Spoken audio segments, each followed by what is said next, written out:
Então, retomando aqui mais uma vez a entrevista com os executivos da usina Clealco, que está falando sobre a história deles, sobre a evolução do mercado, sobre a cultura da empresa, e está dando lições importantes para a gente aqui a respeito de gestão. Ô Júnior, Fábio, me diz uma coisa. A gente sabe que hoje o mercado do açúcar e do álcool é um mercado complexo, né? Eu tenho alguns números aqui, olha. O setor hoje de refino de petróleo e de álcool tem uma perspectiva aqui, segundo vários analistas e o próprio jornal Estado de São Paulo, com uma retração de 4,1%, né?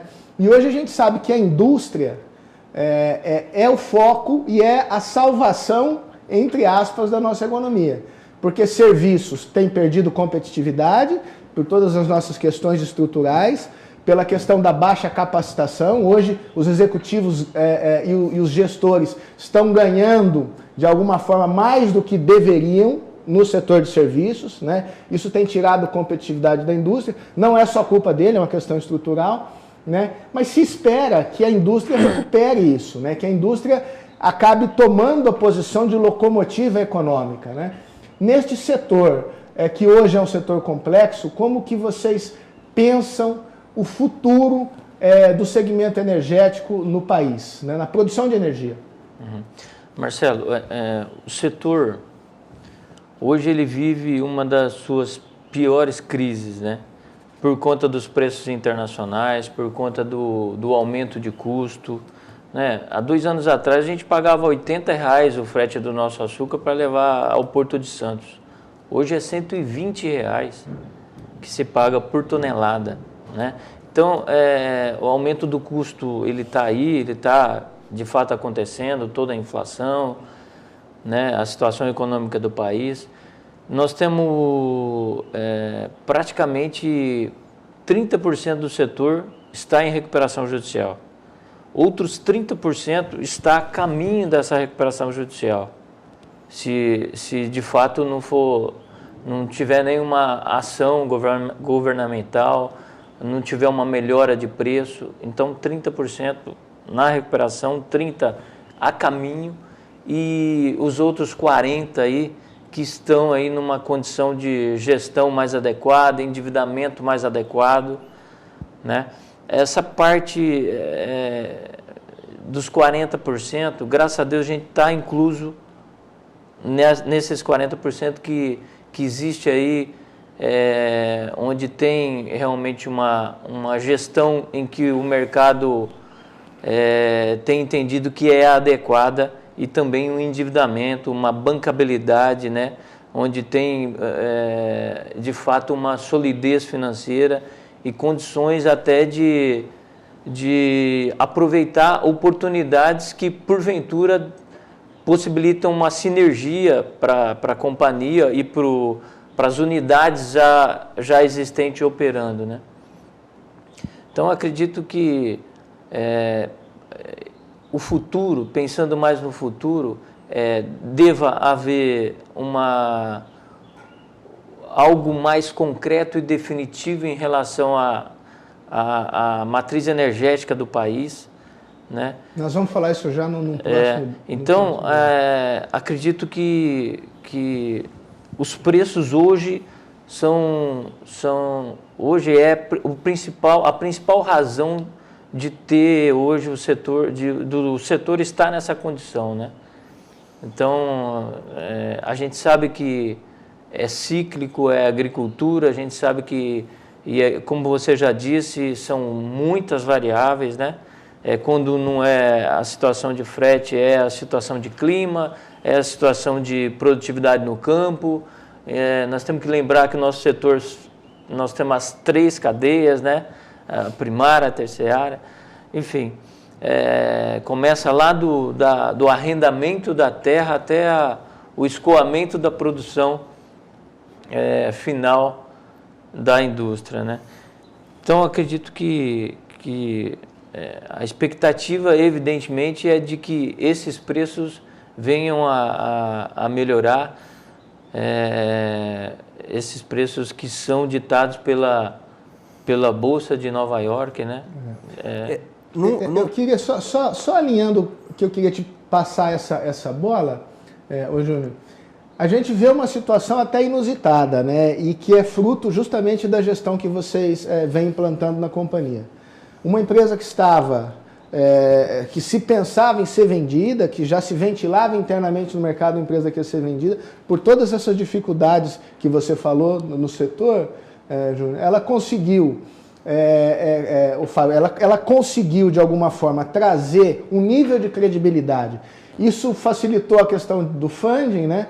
Hoje é uma empresa que capta com condições, que tem um mercado aberto para captar, para fazer suas operações, é vista com muito bons olhos para o mercado, merecidamente vista com muito bons olhos, né?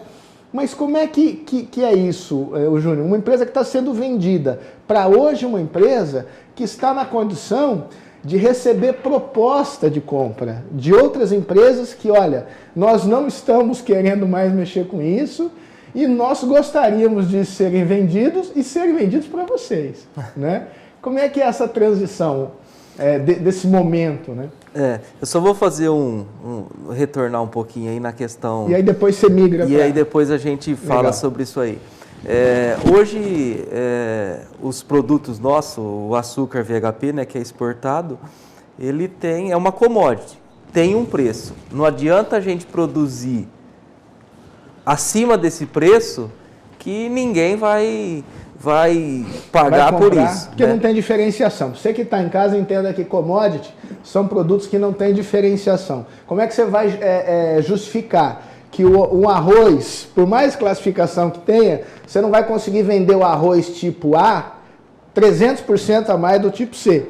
Porque commodity não tem diferenciação. Então, o preço é ditado pelo mercado. É o mercado.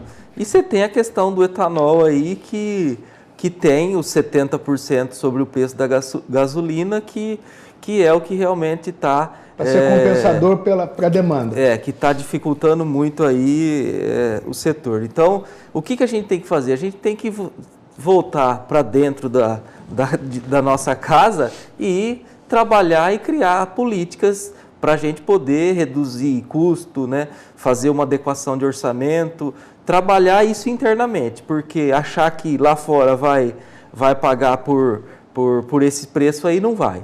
Então esse é o... E aí eu acho que você tem dois caminhos fundamentais, né?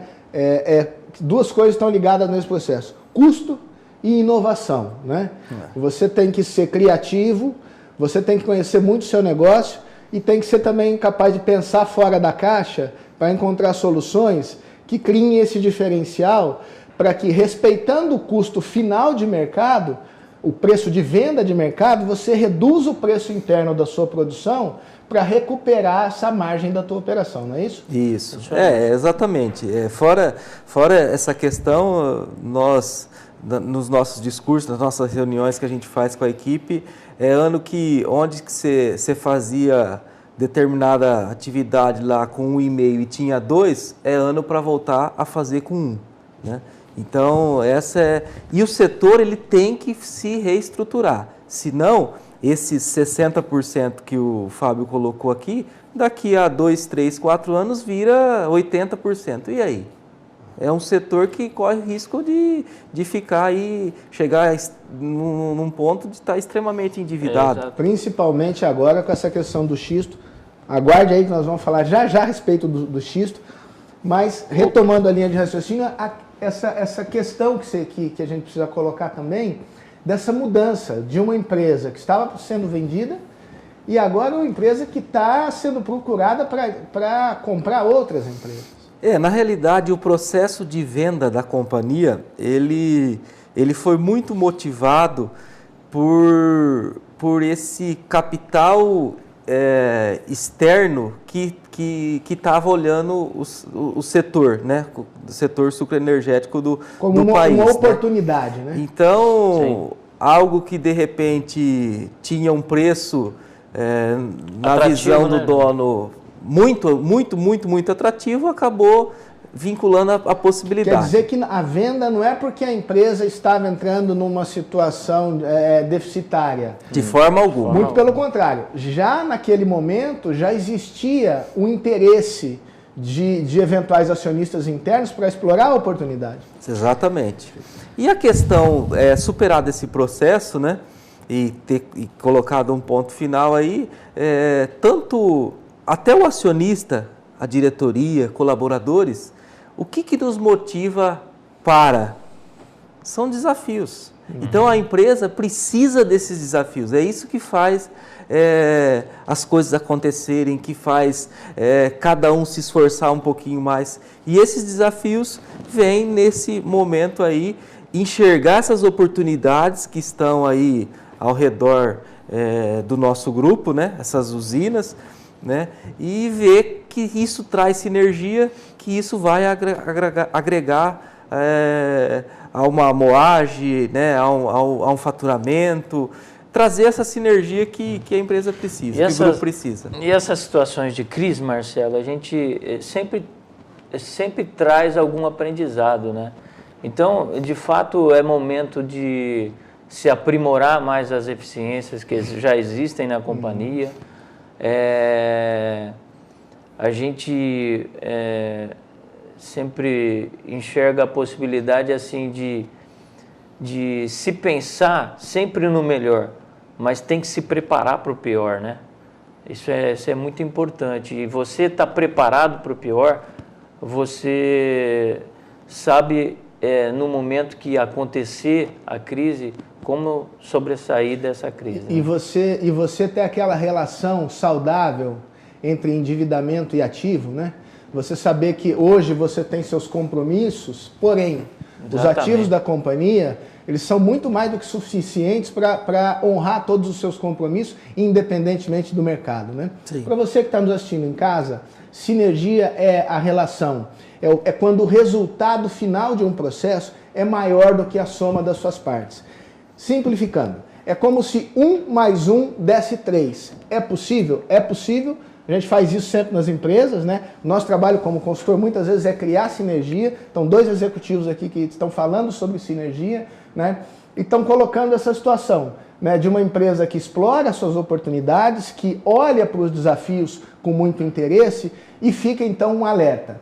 Você que está nos assistindo, que administra o seu negócio em casa, entenda uma coisa. Eu ouço muito isso nos comentários das pessoas, nos eventos, nos treinamentos. Não, nós estamos mantendo a nossa condição. Olha, você nunca está mantendo. Ou você está melhorando a sua condição, não é isso? Isso. Júnior, não é isso, Fábio? É isso. Ou você está regredindo. Por quê? Porque quando o mercado cresce, essa capitalização do mercado, esse dinheiro que os concorrentes somam a mais dentro do seu fluxo de caixa, ele vai ser usado contra você em algum momento. Não tenha dúvida disso, né? Estamos falando aqui de estratégia de negócio, não vamos nos aprofundar disso que não é o nosso tema, mas nós vamos voltar no próximo bloco para falar um pouco mais de uma grande oportunidade, ou talvez de um grande desafio para a empresa Clealco, para o mercado sucroalcooleiro, para o Brasil como um todo, tá bom? Não perca que a gente volta já já.